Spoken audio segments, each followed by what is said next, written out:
What's up guys? Welcome to another video. Sorry it's been a few days, but as you guys can tell, I have been getting the garage situated. I just finished building that table and just organizing everything. So it has been a few days, but we are back and we're gonna be doing some more work on the Evo. If you're new here, please consider subscribing. I've got some pretty nice builds going with the Evo as well as FC and FD RX-7. But in today's episode, we are gonna be rolling the fenders of the Evo. Now, ever since I got these work emotions, this thing has been rubbing and it's been kind of a nightmare. Just rubs on everything and it's starting to tear up the fenders pretty badly. So in today's episode, we're gonna use a fender roller and a heat gun and just fix all of those issues. I'll show you why you have to roll your fenders if you're running aggressive wheels. So let's get to it.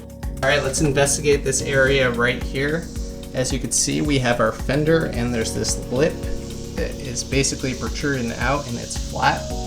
When you have aggressive wheels and the suspension compresses, what can happen, like in this case, is the tire makes contact with that fender lip, and after time you'll see it starts to get crumply, and I actually have a crack somewhere over here. So we basically want to roll this before it gets even worse. And what rolling is basically doing, if you have this fender lip that's flat, we're basically going to fold it within itself so it lies against the fender right over here. That way when the wheel compresses upwards, it's not going to make contact with anything. So the first thing we're going to do is just raise the car and get the rear wheels off. We're going to start by rolling the rear fenders.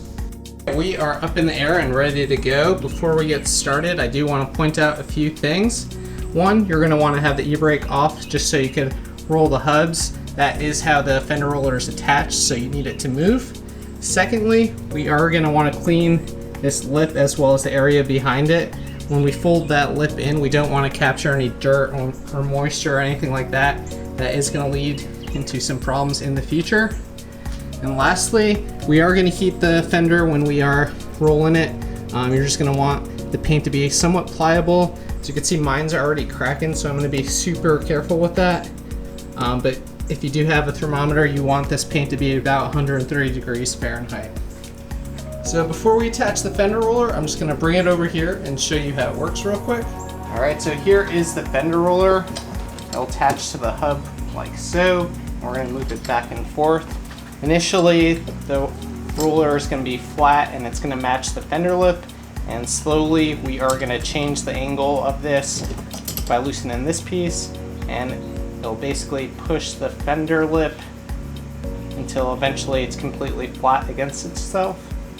So we have this adjustment right here, which will change the angle of this roller, and then we could also lengthen or shorten this arm with this knob right here, and then we could also set the angle of this piece right here with this. So we're just going to clean up the fender and then attach this, and then we'll get started.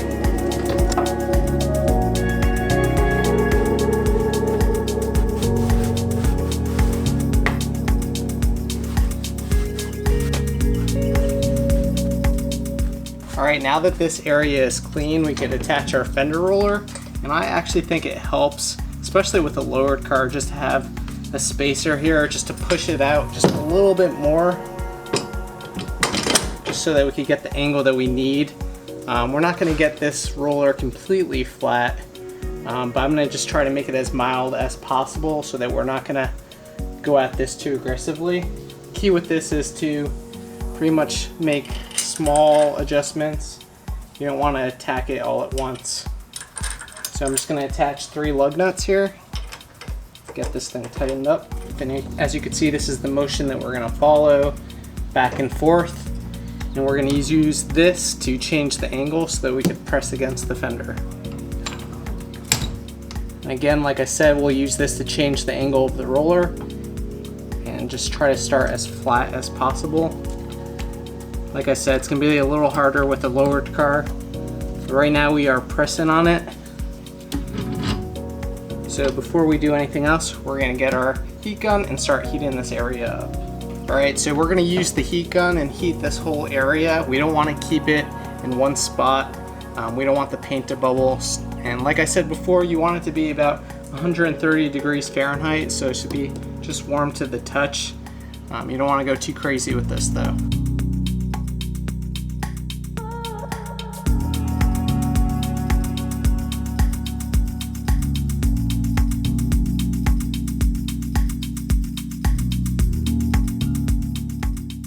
So you could already feel it starting to curve in, but like I said, you do want to take your time. You don't want to just go crazy all at once. You have to be really patient for this.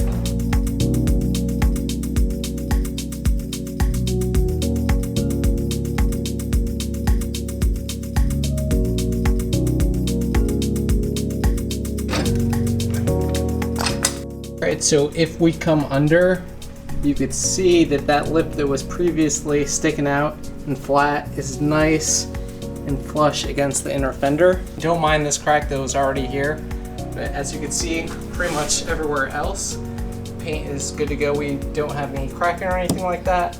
Now it is important to fill these in. We just don't want this to get any rust or anything like that, so I'm going to use a paint pen and touch that up.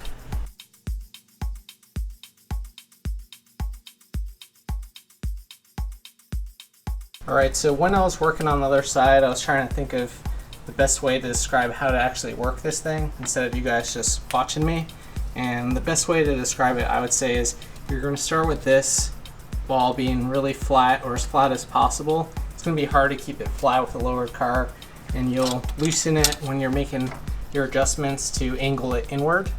And I would say that adjustment is pretty infrequently used because you're going to spend a lot of time doing several laps over the same angle. Then I would say the next thing that you're going to adjust based on what line you're working on. So this one right here is pretty much the same line, and then when you get here, the line changes a little bit more. And the way that you're going to attack that is with the tension on this. So the way I think of it, when you go left, it's basically pushing it inward, so it's applying more tension to this lip. So once you get down here, you're going to actually apply less tension, just because this is basically closer to you and it's going to require less tension to apply the same force that you're applying up here. And then lastly, once you get to the very end, you'll adjust the length of the arm, just so you could change this angle even more.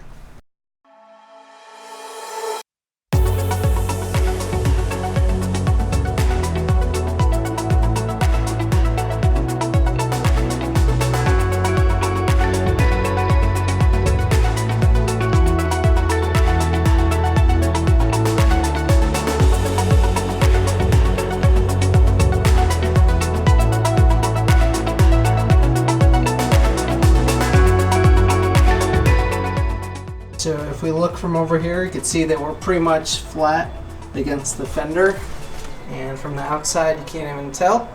So I'd say the rears are good to go. From the outside, like I said, you could barely tell. There's just a subtle little pull of the fender that shows just a little bit more room. This side you can see it too, super subtle.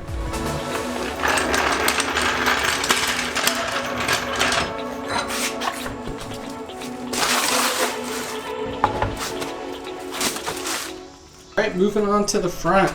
As you can see, there's already just a little bit of damage right here from rubbing. There's a crack, and unfortunately there's actually not much lip on this front fender to roll, and it's also super soft. So instead what we're going to do is adjust the camber a little bit and add another degree of negative camber. So the way I'm going to adjust my camber, I'm going to use the camber plates that are on my Fortune Auto coilovers. But if you have a stock Evo, or if you don't have camber plates, there's actually a cool little trick you could use here. You have these two bolts right here that are holding the strut in place.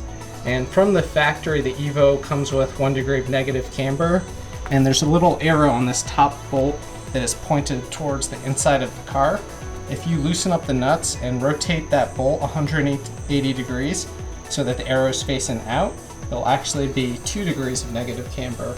And that's just because it's a centric bolt, so there's a little lobe inside that is going to push this out so that you'll have 2 degrees of negative camber. So a cool little quick trick to get pre-camber. Of course, you do want to check your alignment if you decide to do that. But anyways, I'm going to adjust this real quick and get the wheels on and see how it fits.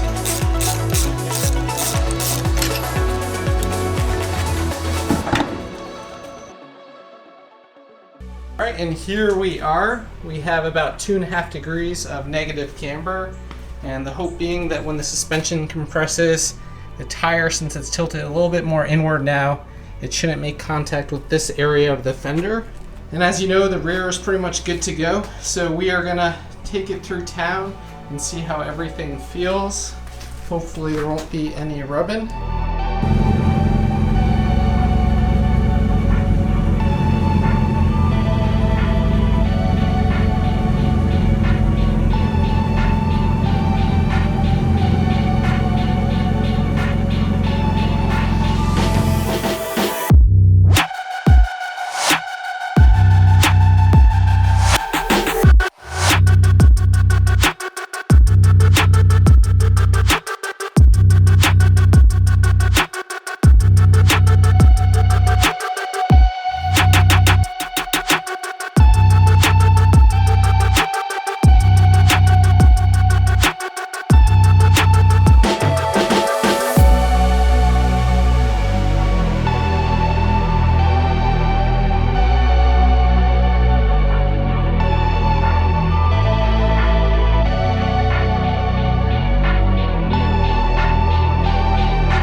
Alright guys, well that is going to do it for today's episode.